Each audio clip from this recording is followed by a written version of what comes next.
పుష్పగిరి ఒక మంచి మాట చెప్పావు. నాయకుడు ఎప్పుడు కూడా వెనక ఉంటాడు, వెనక ఉన్న వారిని ముందుకు నెడతాడు అనేటటువంటి మాటకు ఆయన కార్యాచరణ అక్షర రూపం తెలియజేస్తూ మనమందరం ఆసక్తిగా ఎదురు చూస్తున్నటువంటి విశ్వకర్మీయ ఆభరణం చైతన్యపు కిరణం అనునిత్యం వారి సేవలు స్మరణం కమ్మరిపల్లి కిరణ్ కుమార్ సార్ ఏసీపీ గారిని ఈ కార్యక్రమాన్ని ఉద్దేశించి వారి యొక్క అమూల్యమైన సందేశం ఇవ్వవలసిందిగా హృదయపూర్వకంగా స్వాగతం సార్.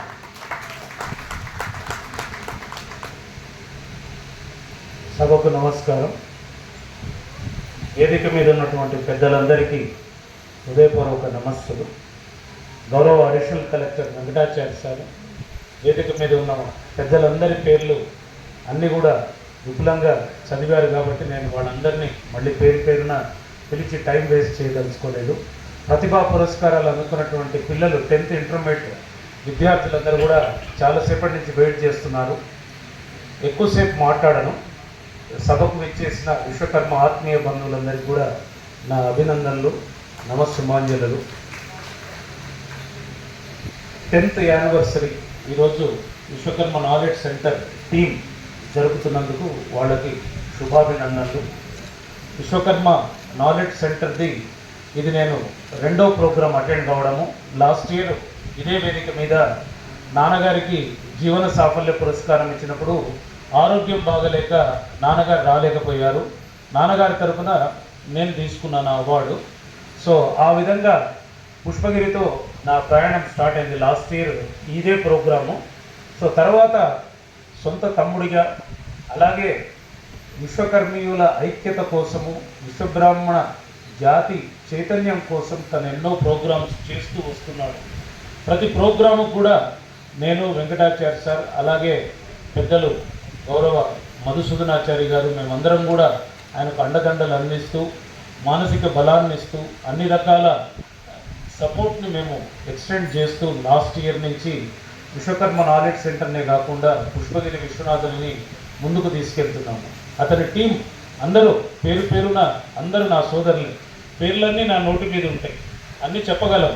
కాకపోతే అనవసరంగా టైం వేస్ట్ చేయొద్దు, మనకు పిల్లలు ఎదురు చూస్తున్నారు. అందరూ కూడా వక్తలు మాట్లాడిన వాళ్ళు విశ్వబ్రాహ్మణుల ఐక్యత కోసము రాజ్యాధికారం కోసము మాట్లాడారు. రాజ్యాధికారం సంపాదించాలి. అలాగే వెంకటాచార్య సారు విద్య యొక్క ప్రాముఖ్యతను తెలియజేశారు. పిల్లలు ఇక్కడ ఉన్నారు కాబట్టి 10th 11th. సో రాజ్యాధికారం సంపాదించాలంటే విద్యతో పాటు మనకు ముఖ్యంగా ఇప్పుడు మనము ఒక గుంపులో సమూహంలో గుర్తించబడాలంటే నీకు ఒక ప్రత్యేకత ఉండాలి, విశిష్ట లక్షణాలు ఉండాలి.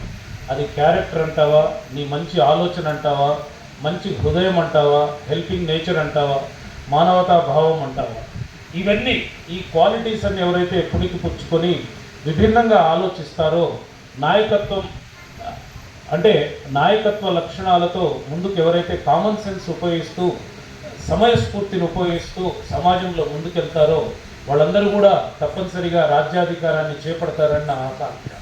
మధుసూదనాచార్య సార్కి ఏముందండి, అందరూ ఏమంటారు రాజకీయంలో డబ్బులు కావాలి, ఈరోజు 30 కోట్లు ఖర్చు పెట్టాలి, 50 కోట్లు ఖర్చు పెట్టాలి ఎమ్మెల్యేగా పోటీ చేయాలంటే. మధుసూదనాచార్య సార్కి ఏముందండి, దాసో శ్రావణ్ గారికి ఏముందండి, వారందరూ ఈరోజు ఎమ్మెల్యేలు ఎమ్మెల్సీలు కాలేదా, తెలంగాణ తొలి శాసన సభాపతి కాలేదా. మనకు ఒక పట్టుదల ఉండాలి, ఆశయం ఉండాలి. సార్ చెప్పినట్టు విద్యలో రాణించండి, తర్వాత మీరు ఒక పరిశ్రమను స్థాపించండి, ఆర్థికంగా ఎదగండి, నాలెడ్జ్ సెంటర్గా ఎదగండి. మీరు ఒక విశ్వకర్మ నాలెడ్జ్ సెంటర్ లాగా your self become a knowledge centre and prove your self with all good traits, good qualities which I said earlier. ఇందాక నేను చెప్పిన 3-4 క్వాలిటీస్ ఏ వ్యక్తులు అయితే ఉంటాయో ఆ వ్యక్తి ఖచ్చితంగా ఎదుగుతాడు, ఒక నాయకుడు అవుతాడు. నాయకుడు అంటే కేవలం నాయకత్వం చేయడం కాదండి, సహాయం చేయాలి, సహాయకుడిగా ఉండాలి, సేవకుడిగా ఉండాలి. ఇదే నా కాన్సెప్ట్. నేను నా తల్లి మీద ప్రమాణం చేశాను, రాజకీయాల్లోకి రాను, ఎటువంటి పదవులు చేపట్టను, కేవలం నా విశ్వబ్రాహ్మణ జాతికి చేదోడు వాదోడు ఉంటాను. ఆపదలో ఉన్నవాడు ఎవరైతే నన్ను ఆశ్రయిస్తాడో అతనికి సహాయం చేయాలనేదే నా దృక్పథంగా ముందడుగు వేసి ముందుకెళ్తున్నాను. ఒక 3 ఏళ్లలో నేను పోలీస్ సర్వీస్ నుంచి రిటైర్ అవుతాను.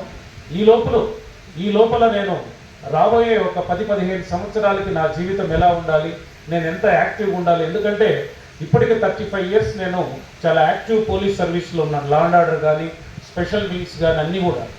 సో అంత యాక్టివ్గా ఉంటూ నేను రిటైర్ అయిన తర్వాత ప్యాసివ్గా లెథార్జిక్గా అయిపోకూడదని చెప్పి ఆలోచించిన క్రమంలో నేను డిఎస్పీగా భూపాలపల్లి డిఎస్పీగా గౌరవ మధుసూదనాచార్య సార్ స్పీకర్గా ఉన్నప్పుడు నేను వెంకటాచార్య సార్ అక్కడ సార్ ఆర్డీఓగా నేను సబ్ డివిజనల్ పోలీస్ ఆఫీసర్ డిఎస్పీగా నేను భూపాలపల్లిలో ఉన్నప్పుడు సారు మేము ఆలోచించేవాళ్ళం రిటైర్ అయిన తర్వాత ఏం చేయాలి. ఆ క్రమంలో మేము ఆలోచిస్తూ ఒక సేవా సంస్థ మన పేద విశ్వబ్రాహ్మణ విద్యార్థులకైతేనేముంది వైద్య సహాయం అందించే వాళ్ళని మనం ఆదుకుందాం సార్, ఒక సంస్థను స్థాపించని చెప్పి లాస్ట్ ఇయర్ ఉగాది టైంలో మేము విశ్వకర్మ ఆర్ట్ ఫౌండేషన్ అని చెప్పి ఒక సంస్థను స్థాపించాము. నేను వెంకటాచారి గారు, ఒక టీమ్ ఆఫ్ ఇంటలెక్చువల్స్, పారిశ్రామికవేత్తలు, అలాగే ఉన్నత విద్యావంతులు, రిటైర్డ్ ఆఫీసర్స్ అండ్ పారిశ్రామికవేత్తలందరము ఒక 1 ఇయర్ కాలంలోనే మన విశ్వబ్రాహ్మణ కమ్యూనిటీలో ఉన్నటువంటి వాళ్ళు వివిధ రంగాల్లో నిష్ణాతులైనటువంటి స్కిల్డ్ పర్సన్స్, ఒక డాక్టర్ అయితే ఏముంది, ఒక శిల్పాచార్యులు అయితే ఏముంది, ఒక ఇంజనీరింగ్ సైంటిస్ట్ అయితే ఏముంది, ఒక డిఫెన్స్ సైంటిస్ట్ అయితే ఏముంది, ఒక జ్యోతిష శాస్త్ర ఆగమ శాస్త్ర పండితుడైతే ఏముంది, వీళ్ళందరినీ కూడా గుర్తించి, అలాగే మైక్రో ఆర్టిస్ట్ని గుర్తించి గిన్నిస్ బుక్ రికార్డు తీసుకున్నటువంటి ఆర్టిస్ట్ని మనం గుర్తించి ఉగాది పురస్కారం అలాగే విజయదశమి పురస్కారం అని లాస్ట్ ఇయర్ ఇచ్చాము. ఈ సంవత్సరము ఉగాది పురస్కారము మార్చ్ 31 అత్యద్భుతంగా రవీంద్ర భారతిలో మోర్ దాన్ 1000 పీపుల్తో చాలా అద్భుతంగా రంగరంగ వైభవంగా చేశాము. వైద్య సహాయం కూడా ఉధృతిగా చేస్తున్నాము. ఇప్పుడు ఈ 1 ఇయర్లోనే విశ్వకర్మ ఆర్ట్ ఫౌండేషన్ అంటే 2 తెలుగు రాష్ట్రాల్లో ఒక బ్రాండ్గా అయిపోయింది. మనము అప్రోచ్ అయితే ఖచ్చితంగా ఆర్ట్ ఫౌండేషన్ మెంబర్స్ మనకు తప్పనిసరిగా సహాయం చేస్తారు ఏదో విధంగానే ఒక నమ్మకం ఏర్పడింది. అంటే ఇందాక నేను చెప్పిన ట్రేడ్స్ క్వాలిటీస్, నువ్వు రాజ్యాధికారం కానీ, ఒక నాయకత్వం కానీ, ఒక మంచి వ్యక్తిగా కానీ సమాజంలో నువ్వు స్థిరపడాలి, 1000 మంది హృదయాల్లో నువ్వు చిరస్థాయిగా ఉండాలంటే ఆ గుణాలు ఉండాలి. ఆ గుణాలను మేము పుణికిపుచ్చుకొని సహాయం, హెల్పింగ్, మాకు నాయకత్వం వద్దు, ఏ రాజ్యాధికారం వచ్చు, మా ఇంటలెక్చువల్స్ మా సంస్థగా చెప్తున్నాను. కానీ మన విశ్వబ్రాహ్మణ నాయకులందరినీ నేను మనస్ఫూర్తిగా కోరుకుంటున్నా, ఈ గుణగణాలతో మీరు 100లో 1గా 1,00,000లో 1గా యూనిక్నెస్ ఉండాలి, వెర్సటాలిటీ ఉండాలి, గుంపులో గోవిందలాగా పోవద్దు. ఈరోజు ప్రతి నాయకుడు చిన్న గల్లీ లీడర్ దగ్గర నుంచి రొటీన్గా మూస పద్ధతిలోనే ఏదో నేను సేవ చేయడానికి వచ్చాను. బట్ నీ అల్టీరియర్ మోటివ్ నువ్వు రాజకీయంగా ఎదగాలి, ఒక ఎమ్మెల్యే కావాలన్నా ఎమ్మెల్సీ కావాలి, అట్లా ఉండకూడదు.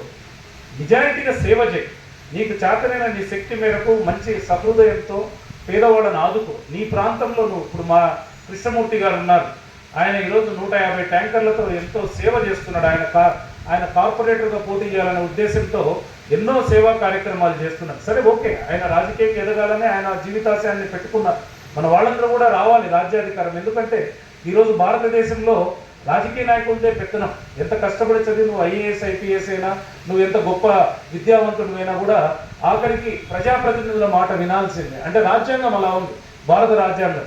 సో కాబట్టి రాజ్యాధికారాన్ని సాధించాలంటే ఏ విధంగా రొటీన్ కార్యక్రమాలు ఉండకూడదు. సంథింగ్ నీలో యూనిక్ సేలియంట్ ఫీచర్స్ నువ్వు డెవలప్ చేసుకొని ప్రజల్లో ఒక మంచి పేరు సంపాదించుకొని నీ కామన్ సెన్స్ను ఉపయోగించు. అక్కడ ఉన్న సమస్యలకి నువ్వు ఏ విధంగా స్పందిస్తే, ఏ విధమైన కార్యక్రమాలు చేస్తే నిన్ను గుర్తిస్తారు ప్రజలనే ఒక యూనిక్ థాట్స్తో నువ్వు ముందుకెళ్తే నువ్వు గుర్తించబడతావు, సమాజంలో ముందుకు వస్తావు, నాయకుడు అవుతావు.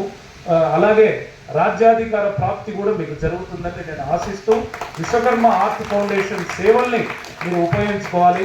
అలాగే మన విశ్వకర్మ నాలెడ్జ్ సెంటర్ పుష్పగిరి విశ్వనాథుల ఆధ్వర్యంలో ఒక 25 ఇయర్స్ ఆఫ్ సెలబ్రేషన్కి చాలా గ్రాండ్గా అద్భుతంగా ఎంతోమందిని గుర్తించి సమాజంలో వివిధ రంగాల్లో వాళ్ళని ఇలాగే ప్రతి సంవత్సరము వాళ్ళని సన్మానిస్తూ, అంటే వాళ్ళలో ఉన్నటువంటి ప్రతిభను గుర్తించి వాళ్ళని అభినందిస్తే ఒక పురస్కారం రూపంలో ఈ విధంగా ప్రతి సంవత్సరం ఇస్తే వాళ్ళలో ఒక నూతనోత్తేజం, అలాగే ద్విగుణీకృత ఉత్సాహంతో వాళ్ళు ఇంకా మరింత ఉన్నత శిఖరాలకు వెళతారు. వాళ్ళ రంగాల్లో విద్యార్థులైతే ముందు, కళాకారులు అయితే ముందు, రాజకీయ నాయకులు అయితే ముందు, టీచర్స్ అయితే ముందు, లెక్చరర్స్ అయితే ముందు, ఈరోజు చాలామంది వివిధ రంగాల వాళ్ళు పురస్కారం అందుకోబోతున్నారు.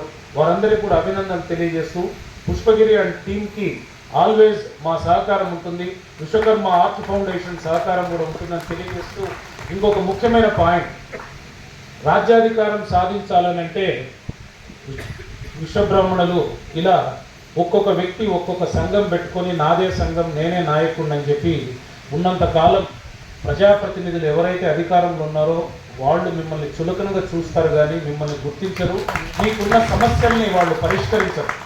ఈరోజు మాకు కార్పొరేషన్ ఏర్పాటు చేయండి అని దేహి అని అడుగుతున్నారు ప్రభుత్వాన్ని.